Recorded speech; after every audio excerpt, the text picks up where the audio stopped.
সকাল সকাল দাঁত মাজি করছি। হ্যাঁ, এই দানাগুলো সব ফুটানি মারি কান মুলছি। হ্যাঁ, এরকম সাত ছলা। মা, আমি তো দাঁত মাজি মাজি করছি। মামা, মামা, সকাল সকাল দাঁত মাজি করছি।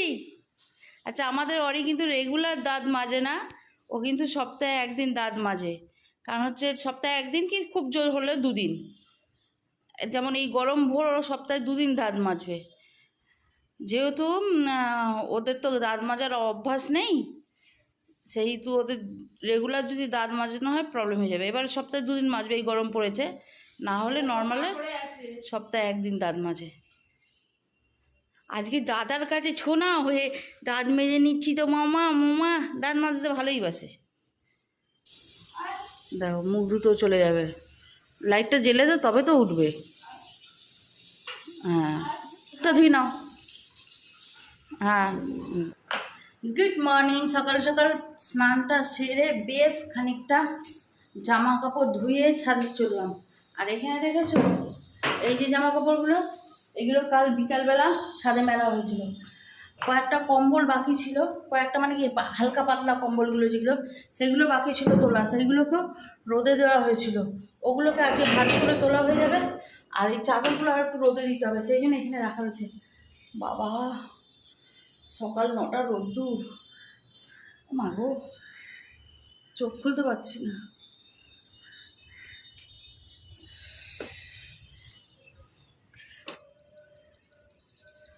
বর সকালেই ডিউটি বেরিয়ে গেছে, সেজন্য বেলায় রান্না হবে।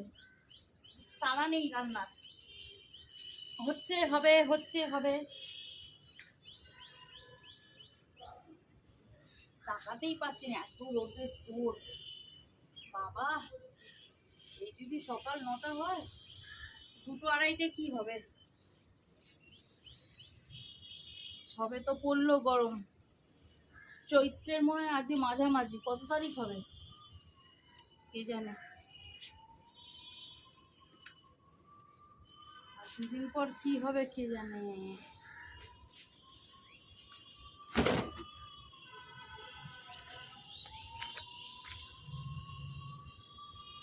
সুখ ভরে দিন বিতে রে ভাইয়া, আব দুঃখ আয়ো রে।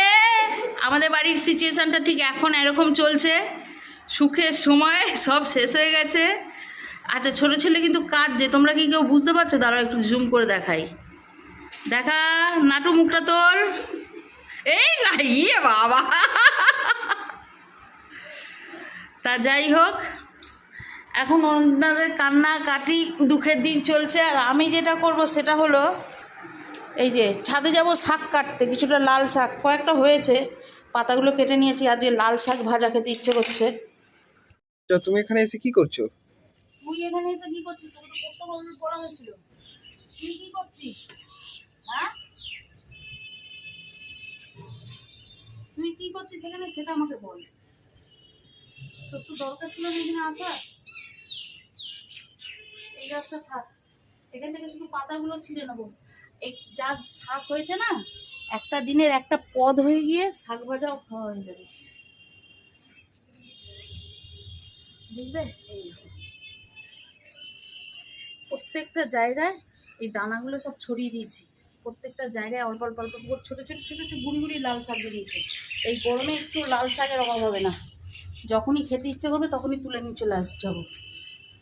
লাল শাক, গিমে পাতা, পুঁই শাক হয়ে রয়েছে ভর্তি হয়ে, দেখবে? দাও এসো, আয় নিয়ে। এই পড়িস না। ও এখানে দুটো শান্তি নোটে হয়েছে, দুটো শান্তি নোটে হয়েছে। এগুলোকে শান্তি নোটেই বলে তো, আমার শাশুড়ি এগুলোকে শান্তি নোটে নোটে বলতো, সেই জন্য আমি এগুলোর নাম শান্তি নোটেই জানি। এখানেও পুঁই শাক, কত খাবি?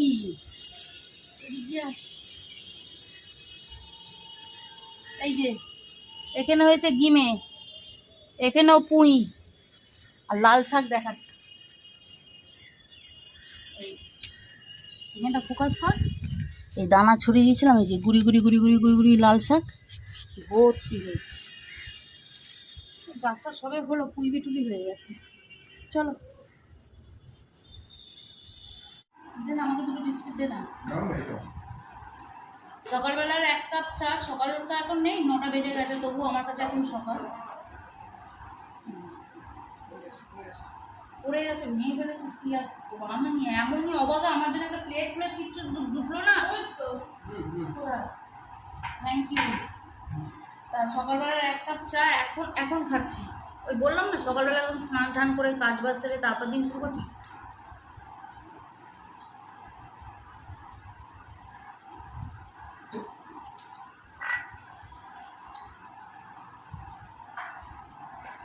আর তার সাথে শাকগুলো এখানে বসে বসে কাটবো। এই গরমে না রান্নাঘরে নিয়ে গিয়ে সব কাটাকুটি করা যায় না। বেশিরভাগ সময় সবজি শাকটা যা ক্যাটি কুটে রাখা আমরা রাত্রে রাখি, কিন্তু যেহেতু আজকে বর বেলাতে সকালবেলা ভোরবেলা বেরিয়েছে না, সেই জন্য আর কালকে কাটিয়ে আমি জানি বেলাতে আমি একা একা টুক টুক টুক করে বসে বসে কাটবো করবো, কোনো অসুবিধা হবে না, সেই জন্য আর কেটে রাখি।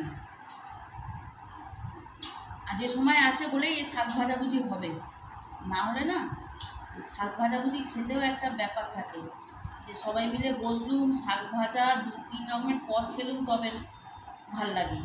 আর এই ছেলেপুলের স্কুল শুরু হয়ে গেল, ওরা ওদের মতন খেয়ে বেরিয়ে যাবে, আমি আমার মতন খাবো বেলাতে, বরের মতন খেয়ে বেরিয়ে যাবে, আর একসাথে খাবার পাতে বসা। ওই জন্য কী হয়, ভ্যারাইটিস রকমের না রান্না হয়, না ভ্যারাইটিস খাওয়া দাওয়া হয়। আচ্ছা, এখানে আলোচনা চলছে হচ্ছে আমার ছোট ছেলে ঠিক কিভাবে নিজেকে বিস্তার করছে। হ্যাঁ বিটু, কি হচ্ছে বিষয়টা? পেছনে সিট এতটার মতন থাকে, আচ্ছা আরামসে বসে যেতে পারবে। আচ্ছা, যে এর পাশে বসে শেষে বলবে তোর ভাইটা প্রথমে বলতে এতটা জায়গায়, তারপর আস্তে আস্তে ওর মেয়ে পাঁচটা এক্সপ্যান্ড করবে। আমি না সব হাসি মজা উড়িয়ে দিতাম। একজন ওর পাশে বসেছি, হ্যাঁ ঠিক আছে, দুটোই পুরো পারফেক্ট জায়গায় নিয়ে বসেছি, দেখি আস্তে আস্তে এই সাইডে সরে আসছে। কি হচ্ছে দেখছি, ও ঠিকই বসে আছে, নিজেকে ছড়াচ্ছে। হ্যাঁ আস্তে আস্তে কেউ মধ্যে এক্সপ্যান্ড করছে। আসলে কি হয়েছে বলতো, ও যখন বাড়ি থেকে বেরোয় একটা কুড়ি অবস্থায় বেরোয়, যখনই গাড়িতে বসে নিজেকে ফুটিয়ে ফেলে, নাকি জিটু? তোর নামে এত অভিযোগ, গাড়িতে কিভাবে বসিস যে তোর পাশে আর কেউ বসতে পারে না? আমার এই ছোট ছেলেটা হচ্ছে সব থেকে ফাঁকিবাজ। ওকে বলেছি রসুনের ঝুড়িটা একটু দে, রসুনের ঝুড়ি এমন দিতে গেল সিঁড়ির তলায় সব রসুনের ঝুড়ি উপুর করে ফেলে দিয়েছে।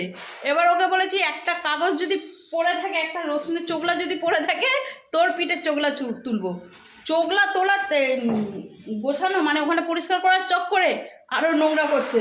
ওই প্লাস্টিক ওই কাগজগুলো ঢোকা, ওগুলো সব ডাস্টবিনে যাবে, আরও নোংরা করছে। ওটা এত ফাঁকিবাজ না, ওটাকে ঠিক এইভাবে করাতে হয়। পরিষ্কার যদি না হয়েছে দেখিস। চলো এবার তোমাদেরকে দেখাই সবজি সবজা কী কী কাটা একদম রেডি হয়ে গেছে, এবার শুধু ধুয়ে নিয়ে দেখাই। হ্যাঁ, তো আজ তোমাদের বাড়িতে খাবারের প্রিপারেশন কি হচ্ছে? আমাদের বাড়িতে? তোর বাড়ি নয় এটা? না, এখন তোমাদের বাড়িতে আমি খাই দাই শুয়ে পড়ে থাকি। হ্যাঁ, বাপের পয়সা ফুটানি মারি, মায়ের উপর জোর জবরদস্তি করি, মাকে দিয়ে ঠিক করিয়ে নি, আর কি বেশি কিছু বললে মুখ তোবলা করে বসে থাকি নাকি? ঠিক আছে, আয় দেখ আমাদের বাড়িতে কি কি রান্না হচ্ছে, খেয়ে যাস দুপুরবেলা, দুবার ভাত খেয়ে নিস, ঠিক আছে? আমাদের বাড়িতে এখানে রান্নায় হচ্ছে এঁচোড়, গাছ খাসি। আচ্ছা, খাসির মধ্যে চর্বি নেই, সেই নিয়ে এঁচোড়টা হবে চর্বি দিয়ে। তার সাথে এই যে ছাদ থেকে যে শাক কাটলাম, সেই শাকের ডাঁটাগুলো দিয়ে, কুমড়ো পটল আলু দিয়ে, এখানে চিংড়ি মাছ আছে, চিংড়ি মাছ দিয়ে একটা হবে তরকারি, আর এখানে হবে শাক ভাজা। ঠিক আছে, এই যে ছাদে হয়েছিল টাটকা শাক, অল্প করে হয়েছে, হয়ে যাবে। আর তার সাথে চাটনি করবো কিনা ভাবছি। হ্যাঁ করো, ও অত কিছু সাথে একটু চাটনি হলে ভালোই লাগে। এবার চাটনিতে দয়া করে আদা দেবে। আচ্ছা, আর ডাল বানাবো? না না, এত কিছু আবার ডাল লাগবে? হ্যাঁ, তোর তো লাগবে। হ্যাঁ হ্যাঁ হ্যাঁ, ঠিক বলেছো। তোর ডাল লাগবে না? হ্যাঁ। তুই তো আর এই গাছ খাসি খাবি না? খাবো। খাবি? ডালের সাথে খাবো। হ্যাঁ, ডালের সাথে খাবি, গাছ খাসি। চিংড়ি মাছ যার মধ্যেই ফেলা হবে সেটাই একদম দমদার টেস্টি হয়ে যাবে। অল্প করে চিংড়ি মাছ ছড়িয়ে দিচ্ছি, ছেলেরাও বম বম করে খেয়ে নেবে। শাক ভাজা হয়ে গেছে, আর রান্নাঘরের অবস্থা খুব খারাপ হয়ে গেছে। এঁচোড়ের এখনও জোগাড় করে উঠতে পারিনি, কারণ ওই এডিটিংয়ের কাজ করছি আর রান্না করছি এই চক্করে। চলো এবার এঁচোড়ের জোগাড়টা করি। এটা হচ্ছে আমার এঁচোড়ের মশলা। এখানে আছে টমেটো, রসুন, আদা, লঙ্কা, তারপর কি আছে ও জিরে আর গরম মশলা, এলাচ। ঠিক আছে, এটাকেই এখন আগে পেস্ট করব। আচ্ছা, যেহেতু আমি চর্বি দিয়ে করবো না, সেই জন্য তেল আমি এইটুকুই দেবো, এর থেকে বেশি না। জাস্ট এই যে ফোড়নটা আর পেঁয়াজটা নাড়ার মতন, বাকি যা হবে চর্বির তেলেতে হয়ে যাবে। সেই জন্য এর থেকে বেশি আমি আর তেল ইউজ করব না। এবার পেঁয়াজ,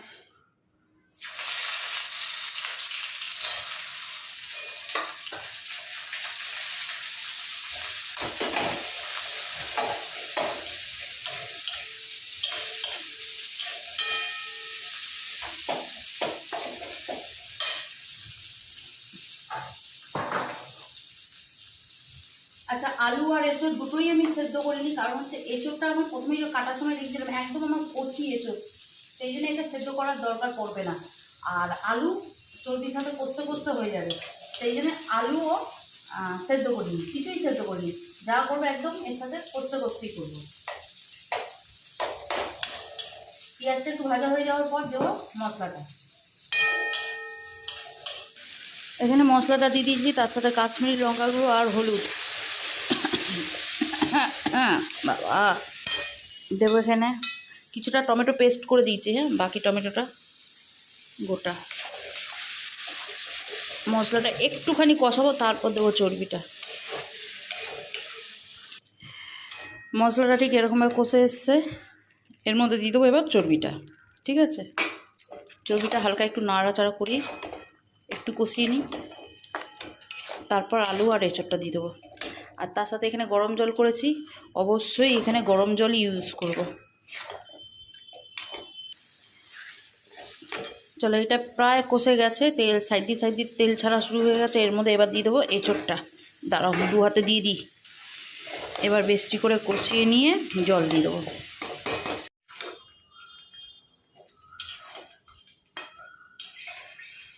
কষিয়ে নিয়ে এবার জল দেওয়ার পালা। ঠিক আছে, তোমাদের যে যতটা গ্রেভি খাবে বা ঝোল খাবে সেই অনুযায়ী দেবে, কিন্তু হ্যাঁ এটা তো খুব একটা ঝোল খায় না, একটু মাখা মাখা কষা কষা টাইপের খায়, সেই জন্য একটু অল্প করেই ঝোল দেবো, যতটা ফুটে সেদ্ধ হওয়া, আর একটু সেদ্ধ হওয়া পর্যন্ত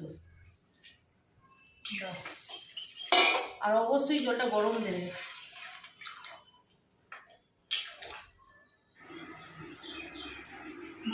নাটু নাটু একটা চিরুনি এনে দে। সেই যে সকালবেলা চানটা করে চুলটা টোপলা করেছি, এখন অব্দি ওনার সাহস পাচ্ছি না, এত গরম লাগছে। যতক্ষণ এঁচোড়টা ফুটছে ততক্ষণ, ও বাবা রে, ততক্ষণ চুলটা আসেনি। আর আমার না এই গরমে না চুলের গোড়ায় বড্ড ইচিং হয়, কি করবো বলবো তো, এত ইচিং হয় না, শুকনো চুল আবার ভাঙা ভিজেছে।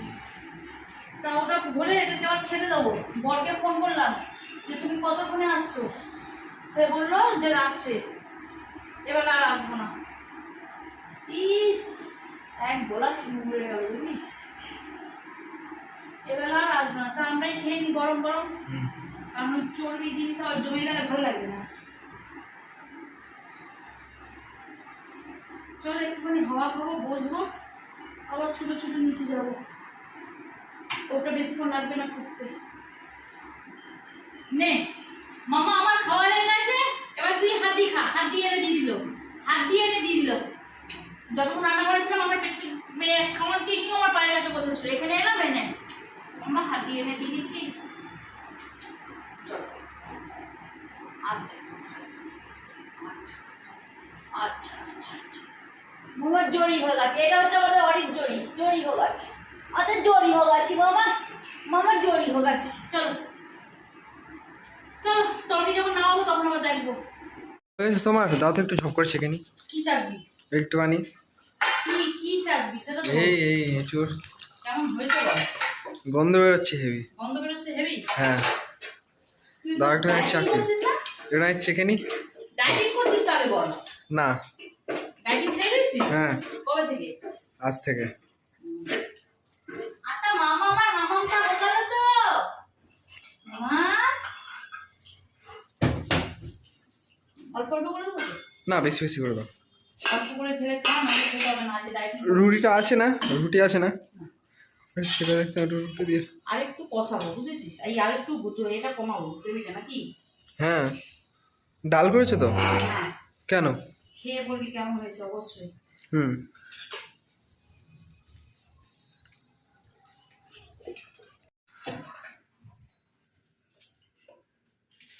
শাক ভাজা নর্মাল তরকারি সব খাবি তো? না না। কেন? হ্যাঁ শুধু এঁচড়? না বাকি কিছু নিবি না? না, আমি এঁচড়ের সাথে এঁচড়ের চর্বিও নেব। আর বাকি খাবার তরকারি পত্র খাবি না? হ্যাঁ, লাল শাকটা খাবো একটু বেশি খেলে কি হবে? দাও একটু বেশি দাও। পাবি না রে এরকম শাক ছাড়া। আরে হেভি লাগে এটা। শাক ভাজা আর পাবি, শাক আর পাবি না। দোকানে যেসব শাকগুলো বিক্রি করে বাজারে সব সার দেওয়া। বাবা তুমি একটু রেখে দিই। আর এটা একদম আমাদের বাড়ির পিওর। পিওর। একটুখানি এই জায়গা কচুরি না একটুখানি নে না, ভাবতে পারছো? ওই জন্য আমাদের বাড়িতে আমি এক গাদা রান্না বাড়ি করি না, করে কি হবে? খাবে না তো করবো কি? এসব দিয়ে দেবো তো? দাঁড়াও আগে খাই। আচ্ছা চলো, বর যখন আসবে না এতক্ষণ বসে কি করবো? বসে থেকে থেকে থেকে প্রায় বেজে গেল হচ্ছে 3টে। আর বসে থেকে কি করবো? খেয়ে দিয়ে মিটিয়ে দিই, তারপর সে রাত্রে এলে দেখা যাবে। চলে এখন চলে চলে। কি কি করতে তুই আমি তোর কিসের জন্য লাগে পুষ্টি যে এতটা চর্বি খেয়ে নি? আর কেমন হয়েছে বাবার, কেমন হয়েছিল এটা? ভালোই ছিল, কিন্তু নেক্সট টাইম আর খাওয়া যাবে না। হ্যাঁ নেক্সট টাইম হবে না বাড়িতে এটা। সত্যি কথা, নেক্সট টাইম আর খাওয়া যাবে না। কারণ এগুলো যা বানিয়েছি সেটাই খাও, ব্যাগ না শেষ হয় না। আর একে দিলে কেন? চর্বি অলরেডি তো এত জমে রয়েছে। ব্যাগ খাওয়া নেই তো, ওরকম বসেছে একটু উঠিয়ে বসে কি হয় রে? তা কি হয়েছে? আমি তো একবারই খেয়েছিলাম, তখন আমার খুশি বানিয়েছিল। আমি এরকম পাকড়া পাকড় নাওয়া সামনে ঘেঁটে পাকড়া তো আমিও তো একবারই খেলাম। দাঁড়া না। তা তখন একটু খেয়েছিলাম, তখন ছোট ছিলাম, ভালো লেগেছিল। আর ইদানিং না বেশ কিছুদিন ধরে ফোনেতে দেখছি এঁচড় চর্বি, চর্বি দিয়ে এঁচড়, চর্বি দিয়ে এঁচড়। আমি ঠিক আছে একদিন করবো। ছোটটাও অনেকদিন ধরে বলছে চর্বি আনো, চর্বি দিয়ে এঁচড়, চর্বি দিয়ে এঁচড়। নিজেরটা কেটে বানাতে পারলো না। হ্যাঁ এরাও দুজনে আজকে খুব করে বললো, আমি জানি না। আমার বর থাকলে আনতে দিত না, করতে দিত না। সত্যি কথা বলছি, আমার থেকে যদি জিজ্ঞেস করো কেমন কি রকম লাগলো তরকারিটা, নো ডাউট ভীষণ ভালো হয়েছে, খুব সুন্দর। হেভি হয়েছে। সত্যি ভালো হয়েছে তবে। কিন্তু দ্বিতীয়বার আমি করবো না, খাবো না। হ্যাঁ, ওই চর্বি ঠিক। তেল আর ওই চর্বির ফ্যাট নেওয়া যাচ্ছে না। না ও যারা খায় আমি দেখেছি এক একজন এরকম রোগা পাতলা মানুষগুলো, এরকম একদম চামচিকের মতো মানুষ, এই এত এত চর্বি খায়, কোথায় যায় ওদের চর্বি কে জানে। আর আমরা ওইটুকু খেয়ে ফুলে ফাঁপে যাচ্ছি। তার যাই হোক, মুড চেঞ্জ করার আমি জন্য নিয়ে নিতে পারবো। বাবা তুমি নিয়ে নিতে পারবে তো, এই তো জমছে তো। ঠিক আছে, মুড চেঞ্জ করার জন্য একটু দই চিনি খাচ্ছি, খেয়ে নিয়ে শুয়ে পড়বো। আমার থেকে যদি বলো চর্বি দিয়ে এঁচড় খাওয়া হবে, আমি তো বলবো একদম না। হ্যাঁ যারা ভালোবাসো, যারা খেতে ভালোবাসো অবশ্যই খেও, কিন্তু আমি তো আর দ্বিতীয়বার করবো না, আর ভুল করবো না। এই কান মুলছি, ওই বেলতলায় আর যাবো না, ওই ভুল আর করবো না। বাবা কি ঘুগনি দিয়ে চর্বি ভালো লাগে, চর্বি দিয়ে ঘুগনি হেভি লাগে। ঘুগনি দিয়ে তোর চর্বি কেটে বানাবো আমি, চর্বি খাচ্ছে। চর্বি ভালো লাগে না। হ্যাঁ ঘুগনি দিয়ে মাংসের কিমাটা ভালো লাগে, তার মধ্যে একটুখানি ফ্যাট রইলো ঠিক আছে, কিন্তু চর্বি ঘুগনি দিয়েও ভালো লাগে না, হেভি লাগে মোটেই না। মাংসের কিমা দিয়ে হ্যাঁ অল্প একটু ফ্যাট রইলো ঠিক আছে, ওটা ভালো লাগে। কিন্তু এই পুরো সলিড চর্বি দিয়ে তরকারি আর খাবো না। মোটার চর্বি কেটে আমি বানাবো, দেখো। চলো অনেক বড় রিভিউ দিয়ে দিয়েছি, অনেকের পছন্দ হবে রিভিউটা, অনেকের পছন্দ হবে না। তবে কেউ আর কোনো বেশি বাড়াচ্ছি না। চর্বি খেয়েছে, ভীষণ গরম লাগছে, এখন একটু রেস্ট নেবো। তোমাদের সাথে দেখা করবো নেক্সট আর একটা ব্লগে। ততক্ষণ ভালো থাকো, সুস্থ থাকো, আর অবশ্যই পাশে থাকো। আর পারলে একদম খেও না, এই গরমে তো একদম খেও না, একদমই মুখ বেঁচিয়ে যায়।